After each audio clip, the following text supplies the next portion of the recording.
Día Mundial de la Concienciación del Autismo. Un niño con autismo necesita comprensión, empatía, sensibilidad, necesita tiempo, tranquilidad y respeto hacia su forma de ser y de hacer, para confiar en él mismo y en sus posibilidades. Necesita poder ser quien es y hacer aquello que le hace feliz. Como cualquiera de nosotros, comprender el autismo es la clave para el cambio social, empatizar, ponerse en su lugar. En el Día Mundial de la Concienciación del Autismo, elevemos nuestras voces por la inclusión y la aceptación. No sé si sabías, pero no existe una cura para los trastornos del espectro autista. Ahora bien, un tratamiento intensivo y temprano puede hacer una gran diferencia en la vida de muchos niños.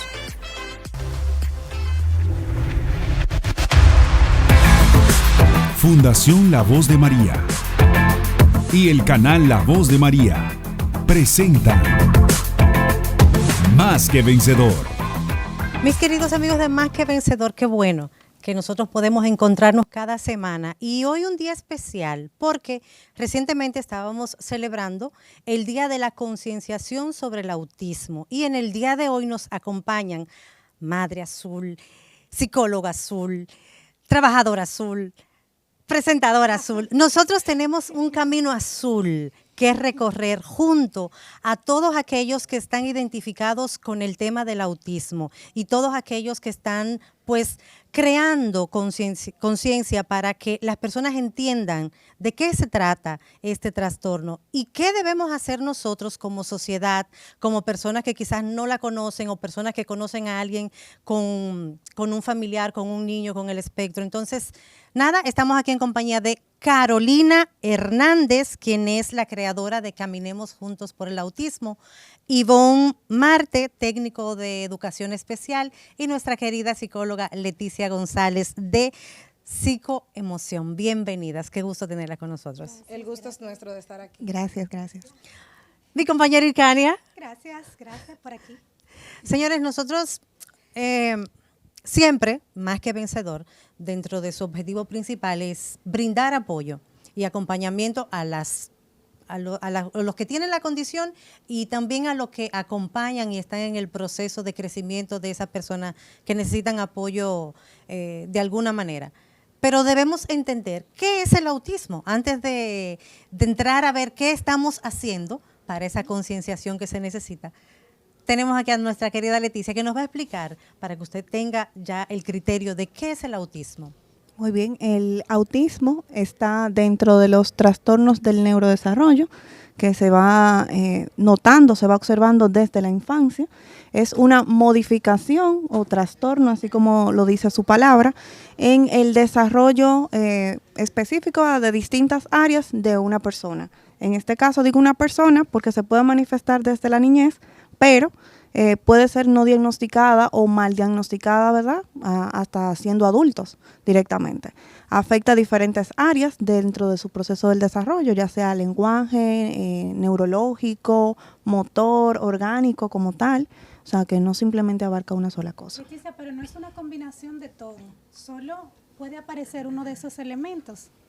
Bueno, actualmente tienes que cumplir con ciertas características que abarquen el trastorno como tal. O sea, no es simplemente, por ejemplo, porque tú camines en puntilla, ya tú eres, por ejemplo, autista. No es eso. Sino que tienes que cumplir con ciertos criterios, ¿verdad? Dentro de las evaluaciones que están científicamente avaladas y pautadas para eso. Y ya directamente entonces se va clasificando por niveles. Si lo descubrimos a tiempo, ¿hasta qué grado puede una persona sanar definitivo o simplemente mejorar? Bueno, sanar definitivo no diría, porque no es una enfermedad como tal. O sea, no podemos decir que el autismo es una enfermedad, exacto, como si fuera un dolor de estómago, como si fuera migraña, cosas así. Sino que realmente con un diagnóstico oportuno, vamos a decir, entre comillas, a tiempo, ¿verdad? Porque cada quien tiene un tiempo diferente.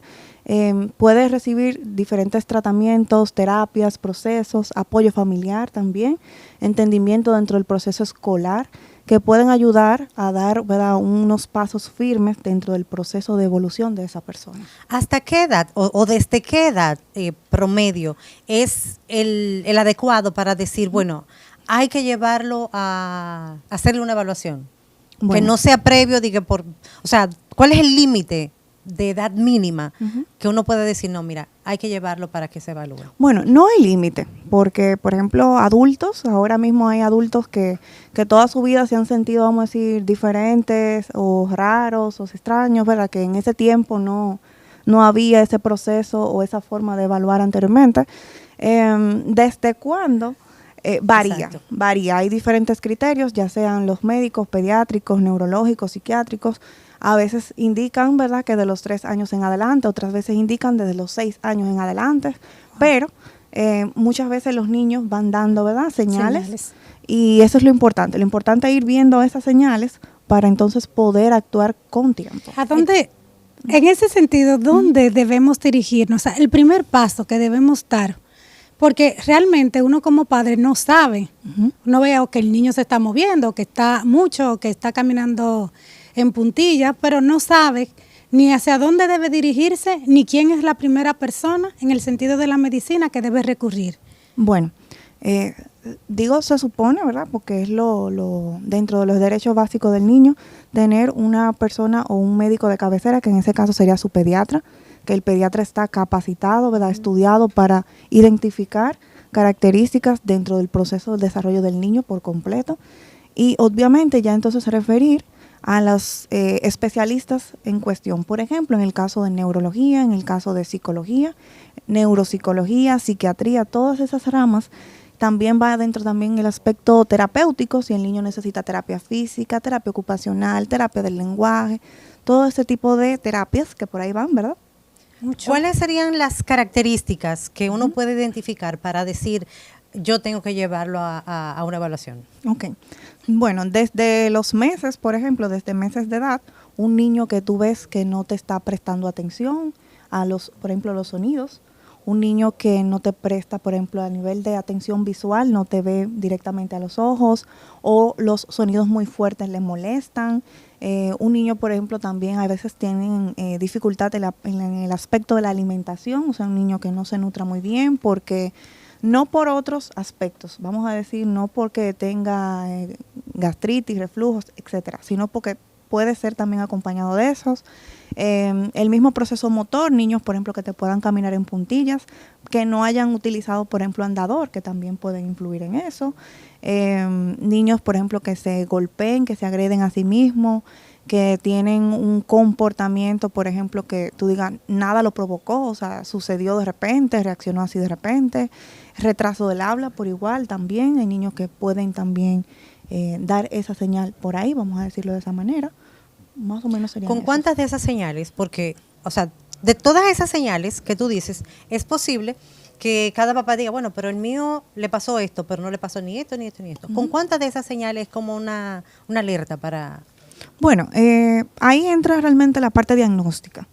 Es bueno descartar, ¿verdad? O confirmar ciertas características, ciertas cosas que observamos, porque si es simplemente un retraso del lenguaje que tiene, un retraso del habla, que no tiene nada que ver con el autismo, por ejemplo, ya es otra cosa. Si es, ¿verdad?, autismo, pero va acompañado de un retraso del habla, ya es otra cosa. Lo importante es siempre ver, por ejemplo, los ítems del desarrollo del niño.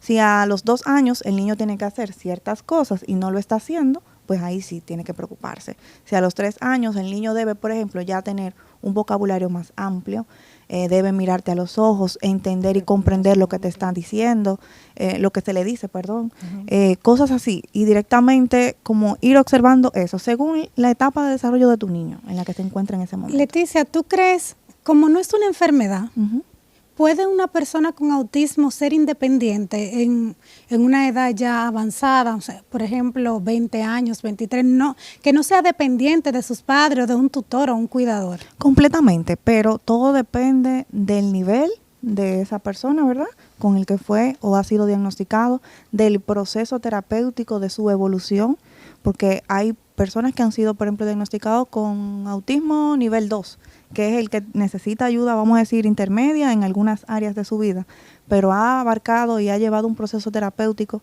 que le ha dado independencia. Por ejemplo, un proceso de terapia ocupacional que ayuda mucho a la parte de la independencia, de vestirse solo, comer solo, la parte, por ejemplo, de aprendizaje, de escribir, o sea, la parte de terapia del habla, de hablar, todo ese tipo de cosas. Todo depende siempre de su evolución. Hablamos del espectro.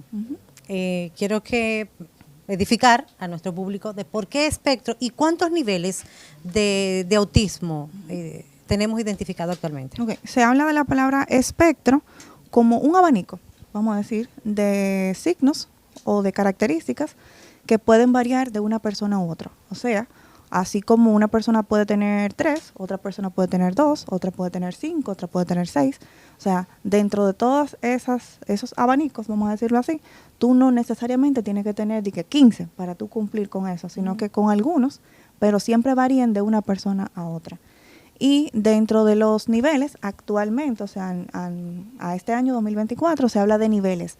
Antes se hablaba ya directamente de grave, severo, que leve. Ya no, ahora se habla de 1, 2 y 3, dependiendo de la necesidad y la ayuda que necesite esa persona. El rango, el 3 es el más difícil. Sí, el que necesita mucha ayuda o mucho apoyo. Ok.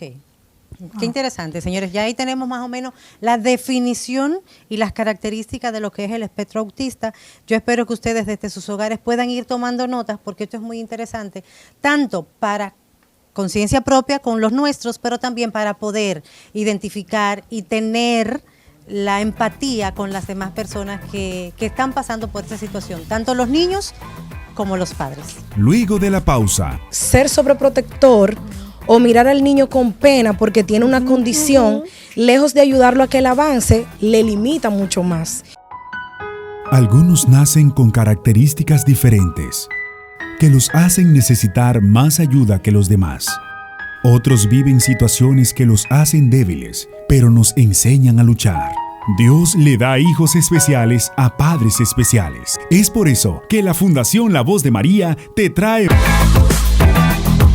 Más que Vencedor, un programa de acompañamiento espiritual, psicológico y social, que junto a un grupo de especialistas servirá de soporte para todo el que necesita apoyo, conocimiento y estrategias para convivir con los niños y personas adultas con ciertas condiciones específicas de apoyo. Que sepan que ellos pueden. Más que Vencedor, sábados 7 de la noche por La Voz de María. Yo soy más que vencedor. Danavi, nosotros tenemos a la fundadora de la Fundación Caminemos Juntos y voy a preguntarle que qué le inspiró, cuál fue este motor inspirador para esta fundación. Muy buenas tardes, Carolina Hernández. Mi inspiración fue mi hija, Micaela, una niña de 9 años. Empecé con ella desde los 3 meses a darle terapia en rehabilitación porque ella tenía problemas de retraso psicomotor.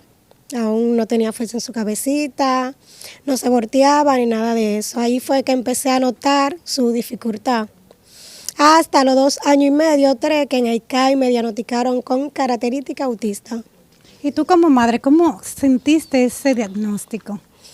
Bueno, para mí fue un poco difícil. En 2014, algo nuevo para mí, porque no me rodeaba nadie con el espectro. Y fue un poco difícil. Fue una lucha continua. Esa es ¿tú tienes más hijos? Tengo una de 17, Okay. pero ella es en su espectro normal. En ese sentido, ¿qué tú le dirías a las madres, principalmente aquellas que son primerizas? ¿Y cómo deben ellas tomar una noticia así? Bueno, una noticia así en el espectro del diagnóstico es un poco de duelo a lo primero. Algo que tú te preguntas por qué a mí, qué yo hice, qué estoy pagando. Y todo eso se va con el tiempo, cuando tú empiezas a conocer todo el que te rodea, con una discapacidad más grande que la tuya. Y actualmente, ¿cómo está tu niña? Cuéntanos brevemente cómo la ve, que se ha crecido, cuáles han sido sus avances. Micaela ha tenido muchos avances, gracias a Dios. Ella camina, no me caminaba, caminó a los 3 años. No gateó a los 2 años. Ya ahora no se sienta ni ahora es corriendo para acá, comiendo. y ha tenido mucho avance. Esos niños tienen mucha retroceso, ya me ha retrocedido. Todavía no es verbal, pero con la gracia y el poder de Dios voy para allá, si Dios quiere. Amén. Cuando tú hablas no es verbal, es que no habla, pero habla. ¿te muestra cariño? Sí, ella es muy cariñosa, te busca. Ella no habla, pero sabe si quiere comer, ella me busca una cuchara, un plato, si quiere agua me lleva el vaso, si quiere leche, si quiere que le cambie el pan, pues ella me lo lleva. O sea, ella sabe, Es comunicativa, a su manera. Que escuchaba esta mañana a una madre hablar y era más o menos así, es como los niños del espectro lo que necesitan un poquito más de tiempo y un poquito más de ayuda, pero realmente pueden ser funcionales si el que le acompaña pues tiene la paciencia de esperar y de acompañar y de asesorar y de ayudar. Paciencia y fe, diría yo. A propósito de eso, voy a hacer una pregunta abierta para que me contesten las tres, a ver si están en la misma conexión. Okay. Un hijo autista, ¿hay que tratarlo diferente a los demás? O un paciente autista, ¿hay que tratarlo con un trato, valga la redundancia, especial? Yo diría que el trato sería igual de todo, con más cariño y más paciencia, que igual que otro niño. Que aquí un poquito más de paciencia, pero para mí es igual.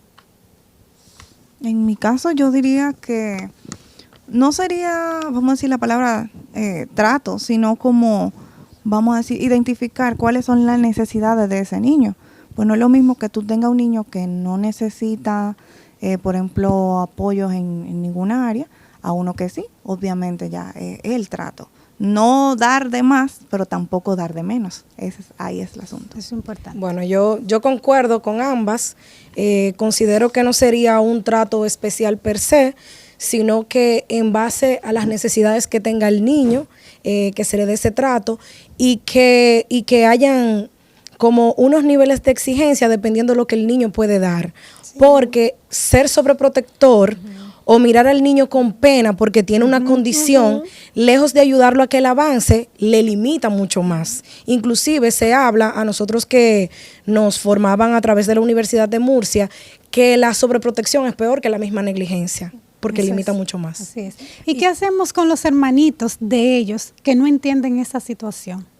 Bueno, yo considero que habría que orientarlos, sensibilizarlos para que ellos logren comprender a su hermano, a su primo, su familiar, ya que es muy importante que estos niños y la familia como tal tenga una red de apoyo, tenga una estructura. Lo conversábamos esta mañana con Carolina, estábamos con 2 madres más, porque yo no he tenido hijos, pero a mí me duelen como si fueran míos. No solamente esto, o sea, todos los niños, yo soy educadora, yo soy maestra, duré 14 años en aula y a mí a veces me decían, pero ven acá, ¿tú crees que lo pariste? Porque el que ama esto, o sea, tú no tienes manera de cómo no amar a ese niño y mucho más cuando los niños tienen no tanto una condición, sino como que hay unas necesidades afectivas, emocionales, que tienen ciertas vulnerabilidades. No hay manera de que tú como que no te sientas comprometido, de que tú mires para el otro lado, de que seas indiferente. Entonces, cuán importante para la familia, nos decía un padre ahorita en otro canal hermano que estábamos, que el diagnóstico es para la familia. Porque realmente el niño es lo que es.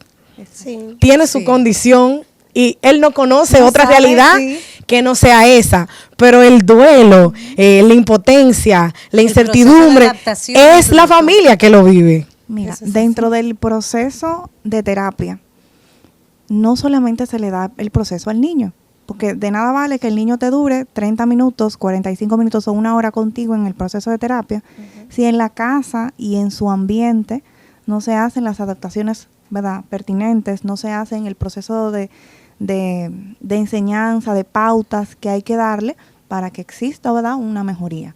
Es ahí el detalle. Tú sabes que nosotros en Más que Vencedor, en el proyecto Más que Vencedor de la Fundación La Voz de María, justamente se trabaja esas 2 vertientes. Está el acompañamiento con los niños en las aulas, dándole soporte al ministerio, a las escuelas, con esos niños que necesitan ese apoyo ya más personalizado, pero también están los talleres para los padres, los educadores, las familias, y aquí a través del programa a nivel general. ¿Por qué?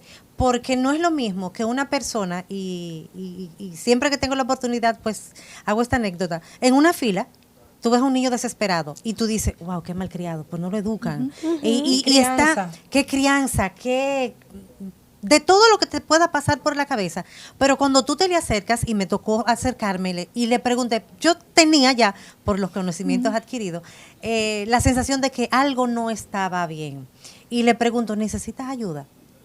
No le dije porque como yo no sabía exactamente qué era lo que pasaba, pero sí me le acerqué y le dije, ¿necesitas ayuda? Y ella me dice, no, lo que pasa es que el niño es autista. Así yo, pues no hay problema. La tomé de la mano y le hablé con la cajera y le dije, no, mira, tienes que dejarla pasar primero. Y le expliqué. La cajera, muy amable, me dice, no, pero debió decirlo. Entonces, este llamado también a los padres, que tengan la confianza de donde estén.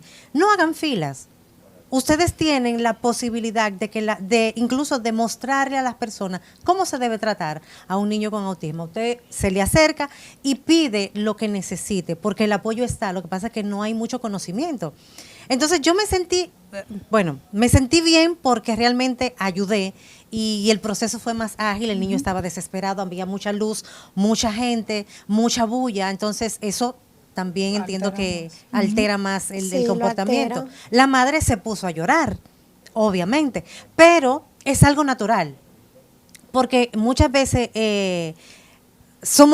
las que somos madres, somos super madres y creemos que lo controlamos todo, pero hay cierta vulnerabilidad que pasa con el tema del duelo, de la aceptación, del temor de la gente, y eso realmente es lo que queremos pues ir rompiendo, y yo creo que la caminata nos va a ayudar. Sí, si Dios quiere.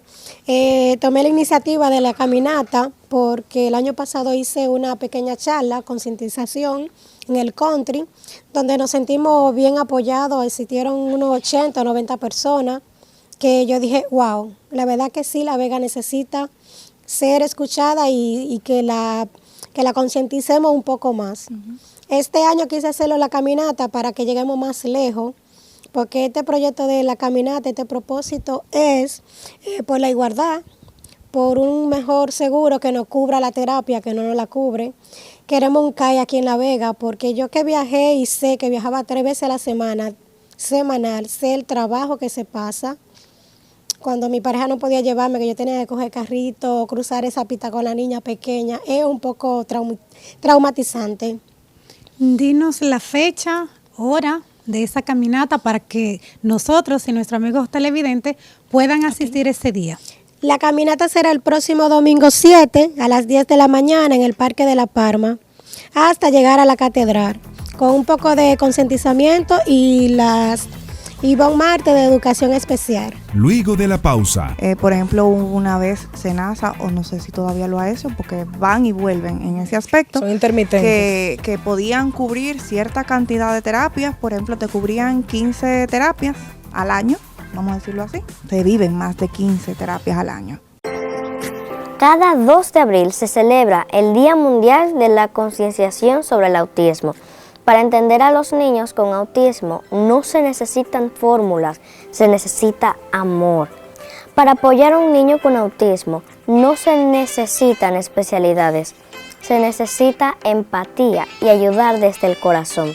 Se necesita entender que todos somos iguales, lo único que ellos necesitan más apoyo y más paciencia. No veas el autismo como una discapacidad. Ve a la persona con autismo como alguien con habilidades y talentos únicos. La comprensión es la clave de la aceptación.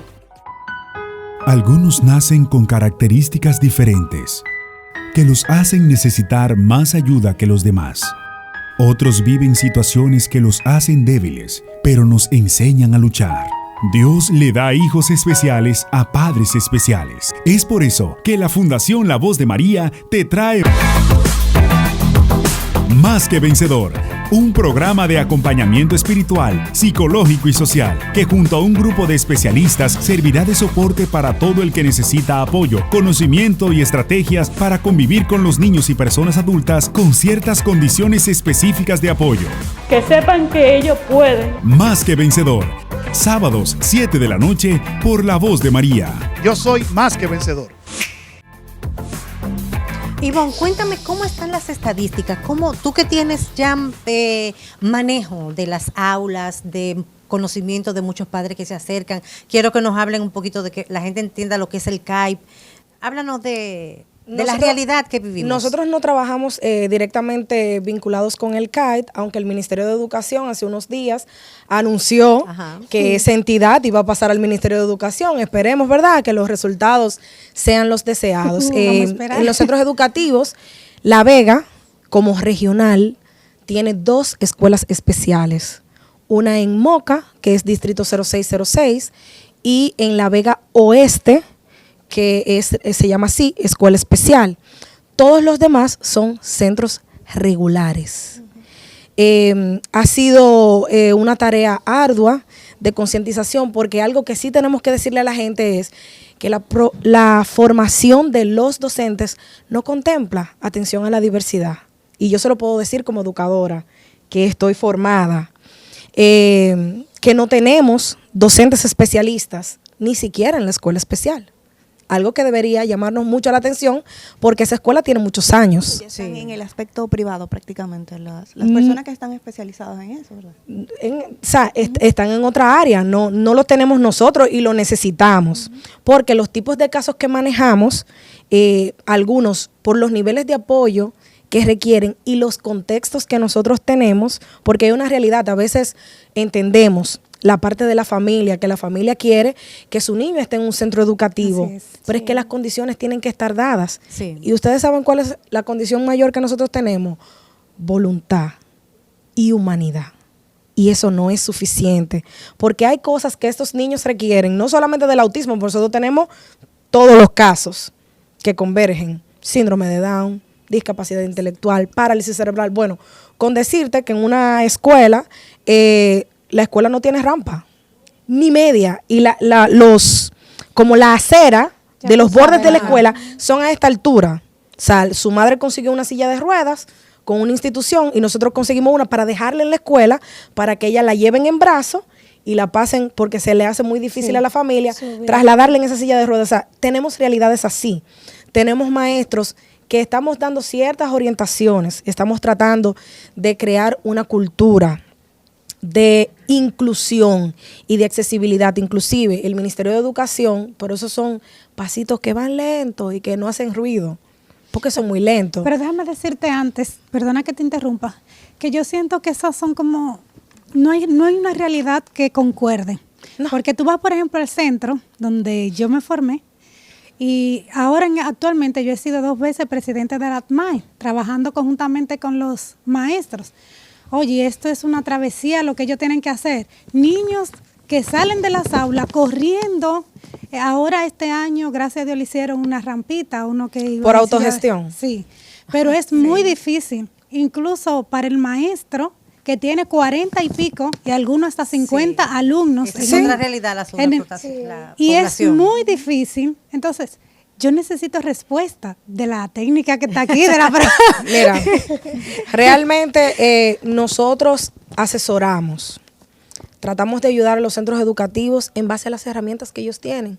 Yo te mencioné que es un asunto de humanidad, de buen corazón y de vocación. O sea, en un entorno educativo donde se tiene un niño con una condición, nosotros no deberíamos tener más de 2 niños por aula. Exacto. Con la condición, porque nosotros tenemos los niños neurotípicos en el aula también, que no tienen una condición como tal, pero ustedes saben cómo está la familia, cómo está la sociedad, y esos niños no se quedan tranquilos en una silla. Esos niños no tienen un deseo, una motivación de estudiar, porque lo que se entiende como sociedad, y por eso yo quise levantar la voz, mira, a mí los medios no me gustan, exponerme públicamente nunca me ha gustado, pero yo dije, bueno, estamos aquí, esta es nuestra realidad, y yo no voy con la queja, yo voy con las acciones que desde un rinconcito humilde tú puedes hacer. O sea, todos nosotros, la familia, los especialistas, por ejemplo, a los especialistas, la invitación, ayuden a la escuela, manden orientación de cómo tratar a los niños, porque el proceso que nosotros podemos hacer en la escuela es psicopedagógico, no es especializado. nosotros no podemos, aunque nosotros tengamos en el entorno educativo un psicólogo clínico, él no puede actuar como un psicólogo clínico, él actúa como un orientador escolar, que esa es la figura, o sea, la figura del psicólogo ni siquiera existe dentro del entorno educativo. Ese es un punto muy importante. Entonces hay muchas realidades que justamente ahí, y yo sé que el proyecto Más que Vencedor ahí tiene una ventaja. Ha sido un alivio, ha sido donde a nosotros nos ha tocado, creo que en más de 8 centros, creo que llevamos como 10 centros, y quisiéramos quedarnos con esas jóvenes. No nos ha tocado un varón hasta ahora. De verdad, la escuela se enamora tanto, se siente aliviada, quiere ayudar más, recibe más niños, porque si tuviéramos las herramientas, nosotros hiciéramos de todo por nuestros niños. Entonces, el llamado a los especialistas a que orienten. O sea, tú hiciste un diagnóstico, haz un programa, que ese programa vaya a la escuela. En la escuela refuércenmele la motricidad, trabájenmele la autonomía, ayúdenmele con la interacción social, háganlo parte del grupo, no dejen que se quede solito, excluido, que si tiene llanto actúen así, porque nosotros no somos especialistas. A nosotros nos enseñan un proceso, yo hago un proceso de aprendizaje, los niños lo replican y todos felices, pero la realidad es muy diferente. Háblame de las aulas inclusivas que tienen los centros educativos. No, las aulas no son inclusivas. Nosotros tenemos escuelas regulares que tienen prácticas incluyentes. Okay. Que es que en las aulas que tienen 30, 40, 44 niños, ya usted sabe, recibimos niños que tienen ciertas condiciones y tratamos, dentro de la medida de lo posible, de hacer algunos ajustes curriculares, pero no todo el mundo sabe eso, no a todo el mundo. Yo he llegado, estamos tratando comenzamos con los coordinadores de nivel primario, porque es una cultura que tenemos que plantar. Nosotros no tenemos una referencia de inclusión. La gente habla de inclusión y quiere inclusión, pero no sabe todo lo que implica. Exacto. Hay un empoderamiento que tiene que tener la familia, que es la 1A. Cuando la escuela comienza a ver ciertas cosas del niño, hace una evaluación psicopedagógica y dice, él no va al ritmo del grupo, porque el grupo aquí es que marca la pauta.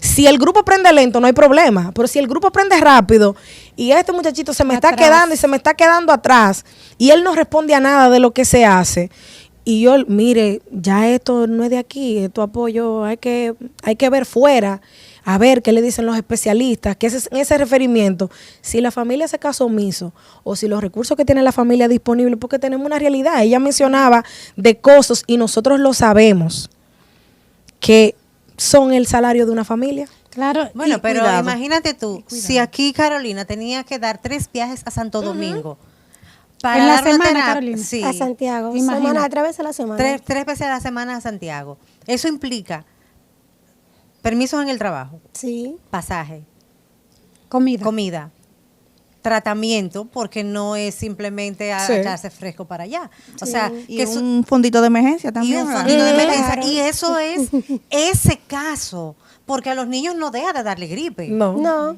O sea, no dejan de tener hambre, no dejan de darle fiebre, no dejan de mudar. O sea, son muchas situaciones que se le suman a la realidad de un niño con una condición que el nivel económico no da abasto. Y entonces, ¿cómo van las ayudas? Bueno, las ayudas son muy limitadas. Nosotros no tenemos ayudas. No es fácil. Leticia una vez en un programa pasado, el año pasado, hablaba de esto, que dejara de ser ya una utopía, de esas ayudas. Sí. Vamos, yo te voy a pasar la palabra a ti para que nos refresque Tengo mucho todo que decir. la memoria, porque sí. Mira, realmente a nivel, vamos a decir, del Estado, se han hecho, vamos a decir, intentos dentro de la salud pública como tal. Por ejemplo, una vez SENASA, o no sé si todavía lo ha hecho, porque van y vuelven en ese aspecto. Son intermitentes. Que podían cubrir cierta cantidad de terapias. Por ejemplo, te cubrían 15 terapias al año, vamos a decirlo así. Y obviamente, quien sabe del proceso de terapias, se viven más de 15 terapias al año. O sea, en un mes tú puedes tener hasta más de 16, dependiendo de las terapias que tú necesites. Entonces, tú tenías que volver a consultar, por ejemplo, con el especialista o con el doctor, nuevamente para que te rectifique ese diagnóstico, hacer nuevamente la impresión diagnóstica hacia el seguro para aprobártelo, o sea, es un proceso complicado. Eso a nivel de SENASA. humano creo que hacía más o menos algo similar, pero, o sea, varía obviamente en la parte de la aportación económica, ¿verdad? De que variaba, por ejemplo, si una terapia costaba 500, pues te cubría la mitad o te cubría, ¿verdad?, 1%. Y dentro del mismo, vamos a decir, aspecto privado, que es en el aspecto en el que yo me muevo, a veces es complicado, porque, por ejemplo, la formación que uno recibe, ¿verdad?, fui yo misma que me la costeé, fui yo que me la pagué. La formación, por ejemplo, a nivel de autismo, de las evaluaciones. El ADOS, por ejemplo, para ponerte un ejemplo, que es una evaluación específica, ¿verdad?, sobre la parte del autismo más actualizada, más desarrollada actualmente. Una preparación en ADOS no es económica. O sea, una persona, por ejemplo, que se especializa en ADOS puede pagar hasta 17,000 pesos mensuales por, qué sé yo, 6 meses, un año, para formarse. Danae, hay condiciones. Si O sea, los padres para mandan a formarse. sus hijos a los centros educativos, incluso porque no tienen ni siquiera para pagar una nanita o dejarlo en un cuido, O una imagínate, maestra sombra. mucho menos. Entonces, a veces, por ejemplo, se hace el rejuego de las dos cosas. Una, la inversión que uno como profesional hizo, ¿verdad?, en esa formación.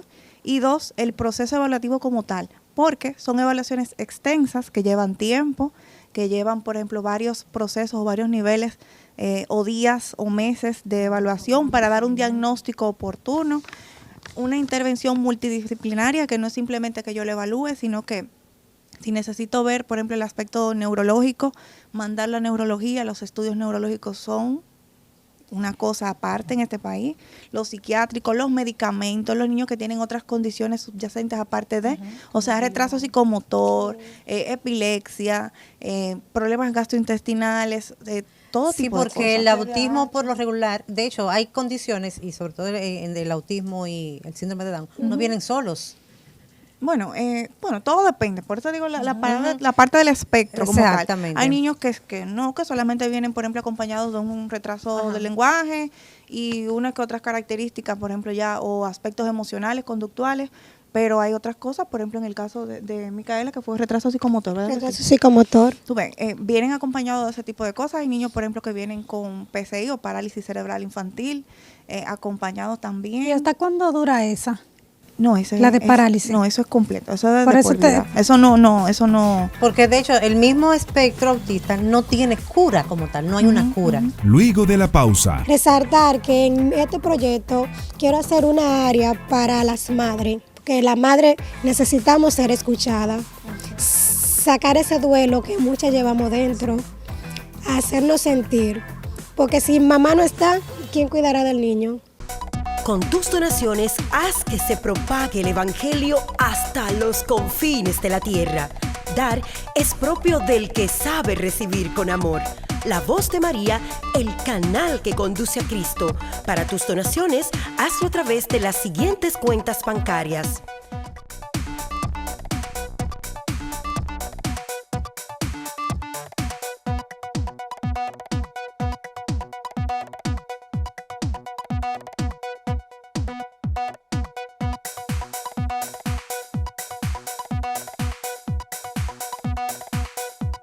La Voz de María, el canal que conduce a Cristo. Más que vencedor. Por ejemplo, yo tengo una de mis niñas que, aparte de la parálisis cerebral infantil, vino con microcefalia. O sea, Oye, más difícil todavía. O sea, viene un acompañamiento de retraso psicomotor, retraso del habla, dentro del mismo proceso también ocupacional, conductual, todo. O sea, A propósito de eso, ¿ellos tienen larga vida? Lo de parálisis cerebral.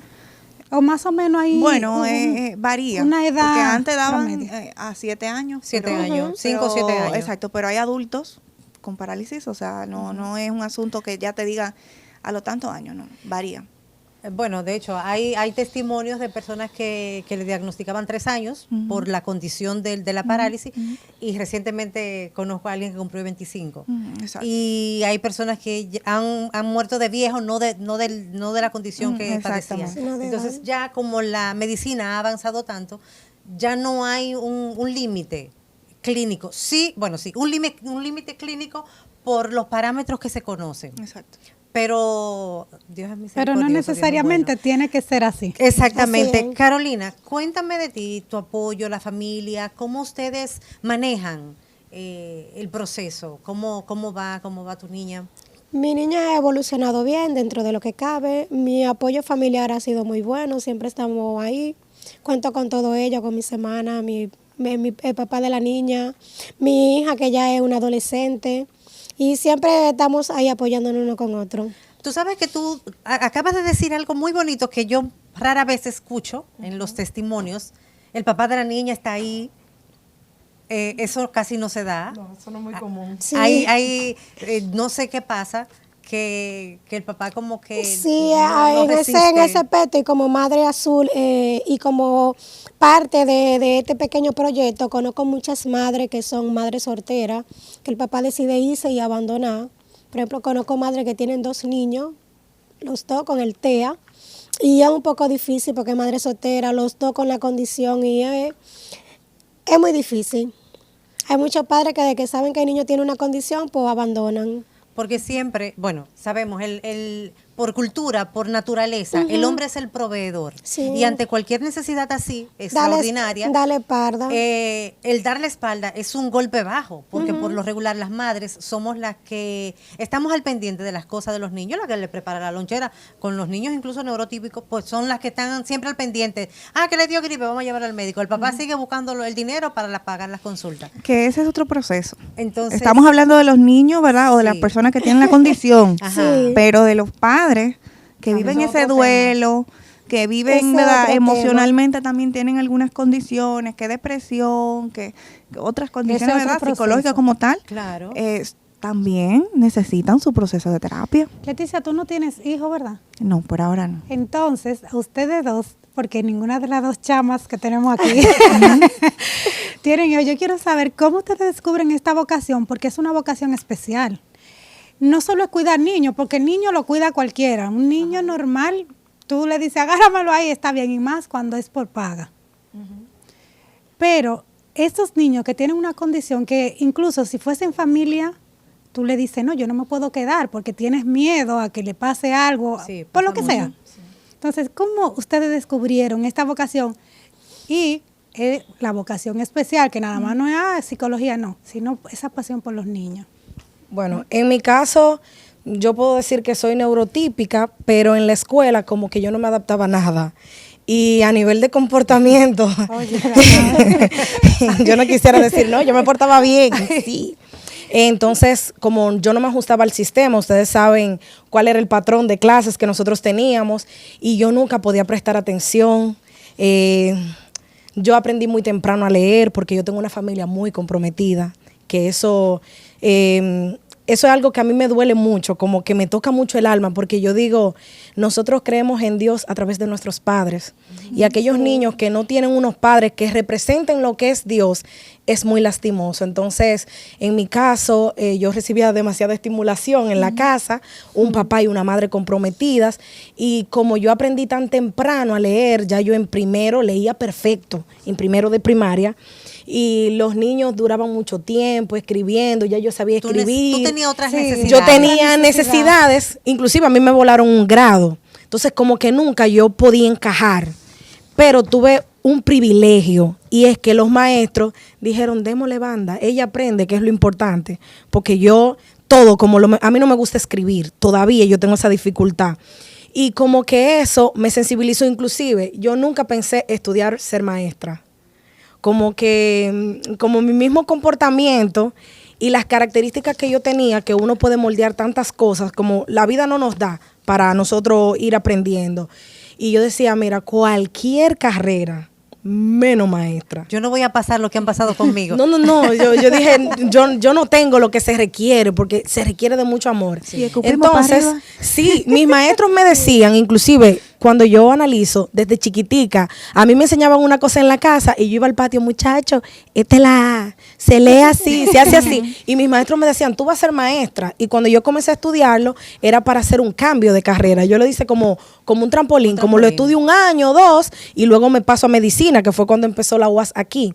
Y cuando empecé a estudiarlo, ahí me quedé. Ahí se quedó. Y más Se nunca quedó salí. atrapada. Entonces, como mi propia experiencia personal de que yo sabía que había muchas cosas en las que yo no encajaba, como que con mis estudiantes, con la poca formación que tenía, yo la fui implementando y fui ciertos estándares modificando en base a lo que eran ellos, porque yo decía, inclusive yo estudié psicopedagogía, porque yo decía, no es suficiente, o sea, yo soy una profe chévere, yo soy una profe dinámica, afectivamente yo comprometo a los estudiantes conmigo, pero todavía como que hace falta algo, y en lugar de yo echarle la culpa a ellos, tampoco decía que la culpa era mía, pero yo decía, hay algo que yo no sé, y es la parte psicológica, la parte del comportamiento, de cómo aprende ese cerebro, que si a los maestros nos dieran esa parte dentro de nuestra formación, hasta nuestra actitud fuera diferente, porque el maestro no huye porque él no quiera trabajar con los niños que tienen una condición, es partiendo del miedo, la ignorancia al límite, sí, que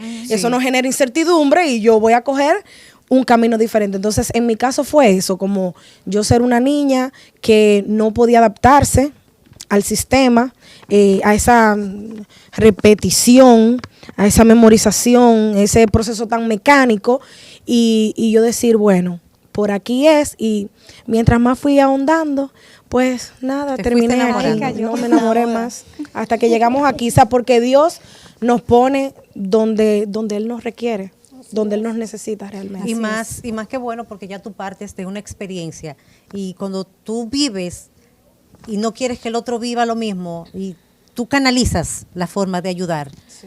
Y la humanidad nos caracteriza. Y si tenemos a Dios en el corazón, sí, ya yo creo que estás en el mejor lugar. Y sufrimos mucho. Sí. Trabajar en esta área, o sea, yo sabía que tenía corazón, pero yo no sabía a qué nivel. Que era un corazón de carne. A veces creemos que tenemos un corazón de piedra, porque, pero por ejemplo, en mi caso, a mí me toca trabajar con las familias, con los niños, con los educadores, con el equipo de gestión, con el director. O sea, hay centros que se te niegan. Aquí no tengo espacio. No hay. Y tú trabajar, mire, él nada más vive cerca de este centro educativo, no tenemos otro lugar. Trabajar nunca a la obligación. Eso es muy importante que lo entendamos. Yo le digo a los padres, lejos de un centro al que lo obliguemos, porque es un derecho que está desde la Constitución. Pero nosotros también tenemos la Ordenanza 04/2018, que norma los servicios de los niños que tienen necesidades específicas de apoyo educativo. Pero tenemos unas realidades humanas. Y mientras, en lo que vamos encaminando esos procesos de abrir más la mente, de tener más conocimiento, de perder el miedo, de recibir más ayuda y más apoyo del Estado, de que se creen políticas públicas que ayuden a la familia, que ayuden a los niños y que ayuden las instituciones que estamos trabajando con estas realidades, porque no es nada más que mandemos a hacer un trabajo, ese trabajo requiere de herramientas. Entonces nosotros no nos podemos hacer indiferentes a esa parte. Y que hay que tomar en cuenta que esos niños y esas familias son parte de la sociedad. Y siempre luchamos porque queremos... Y es lo que somos todos. Y queremos un cambio en la sociedad. Claro. Siempre luchamos porque la sociedad sea mejor, que las familias mejoren, que tener un mundo mejor. Pero ese mundo mejor se va formando justamente en el seno de esas familias que también tienen esas necesidades específicas de apoyo por encima de las necesidades que tenemos todos. Entonces, realmente sí se necesitan políticas públicas y proyectos como Caminemos por el Autismo para Sí, en este proyecto quiero resaltar que tanto de tener siempre un local es brindar ayuda, aunque sea a bajo costo, que tengamos psicólogos, que podamos darle un diagnóstico que hay que ver, y resaltar que en este proyecto quiero hacer una área para las madres, porque las madres necesitamos ser escuchadas, sacar ese duelo que muchas llevamos dentro, hacernos sentir. Porque si mamá no está, ¿quién cuidará del niño? Y ahí me enfoco porque he escuchado muchas en el trayectorio de estar, que muchas madres me conocen. Y he tenido madres que están al triata de tirar la toalla y digo, wow. Y ellas necesitan ser escuchadas por otra mami que le dé fuerza, por una psicóloga. Entonces, para esa lucha de nosotras, si nosotras fallamos, nos caemos, tiramos la toalla, como digo yo, tirar la toalla, wow. ¿Quién va a cuidar de nuestro niño? No va a ser lo mismo, no es igual. Entonces, en mi proyecto me enfoco también en las madres, porque hay muchas que necesitamos ser escuchadas. Y que no tienen una red de apoyo como la tienes tú. Así es. Hay muchas madres que son solas, sola, que no digo que tienen hermana, no tienen tía, no tienen una amiga, que digan, vamos a sentarnos aquí para que me diga lo que tú sientes, lo que tú quieres decir. Y hay un extremo. Hay madres incluso que no tienen el tiempo para poder... el dinero sabemos que... que no tienen con quién dejar el niño. Pero que no tienen con quién dejar el niño para desahogarse, para no tirar la toalla, pero sí como dejar eso ahí y ser la madre, la mujer, el ser humano que necesita ser escuchado, que necesita llorar, que necesita su tiempo hasta también, decir su no espacio. aguanto. Sí, porque hay momentos de desesperación que tú necesitas decir lo que sientes, pero que alguien te escuche con paciencia, con amor, con caridad. Yo en mi experiencia en el CAI, yo tuve mucho apoyo y fue algo que en el CAI me sentía como una mami siempre poderosa por el motivo de que mientras Micaela estaba en terapia, ellos nos daban 20 minutos de sesión, de relajación, y de ahí tú salías nueva. O sea, tú salías con una mentalidad más abierta, con una tranquilidad y una paz. Entonces, por eso en este proyecto yo dije, yo voy a incluir a mami, porque si mami no está, entonces ¿quién cuida de la niña? ¿Quién cuida del niño? Es una realidad. Señores, se nos acaba el tiempo. La invitación para que este domingo 7 de abril, desde las 10 de la mañana, nos acompañen en esa caminata. Muy bien, la Fundación Caminemos Juntos le hace formalmente una invitación para el domingo 7 en el Parque de La Palma a partir de las 10 de la mañana. Tomaremos la carretera de los Framboyanes hasta llegar a la catedral. Los Framboyanes, Padre Adolfo, terminando la catedral. Exacto. Tenemos poloche a la venta, el que no pueda conseguirlo se puede poner un poloche azul. Es abierta para todo público y nada, lo esperamos por allá. Que La Vega se vista de azul, que hagamos sentir la voz de tantos que no la tienen, que sepa la familia que no está sola, que Dios nos acompaña y que, como decía Santa Teresa de Jesús, yo sé que Dios no me dará ninguna carga que no pueda llevar, aunque Así desearía que Él no confíe tanto en mí. Realmente. Leticia. Nada, yo espero que al igual que ellas en esta ocasión, ya que ¿verdad? El 2 de abril de cada año siempre se hace conciencia, pero es algo de todos los días. De Así cuando es. tú vas al supermercado, de cuando tú vas a la tienda. Yo soy una que yo me he tirado hasta la calle en medio de una crisis de un niño que tiene autismo. O sea, son cosas que tú tienes que poner un poquito más de tu corazón para ¿verdad? Que esa persona pueda llevar una vida lo más placentera posible, que su familia.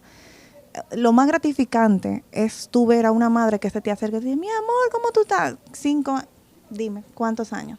Bastante. 5 años, 6 años después, que te vean por la calle y te digan, esa persona hizo algo en mi familia. O sea, eso es...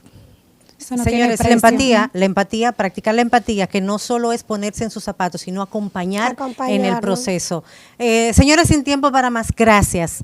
Recuerden, domingo 7, 10 de la mañana, desde el Parque Las Palmas, desde La Vega, y de donde quiera que ustedes se encuentren, puedan sensibilizarse, porque el autismo es una realidad y cada día se dan a conocer más casos, pero si nosotros hacemos conciencia, podemos hacer la vida más llevadera, tanto de las madres como del que padece el espectro autista. Nos vemos en la próxima. Bye bye. Fundación La Voz de María y el canal La Voz de María presentaron Más que Vencedor.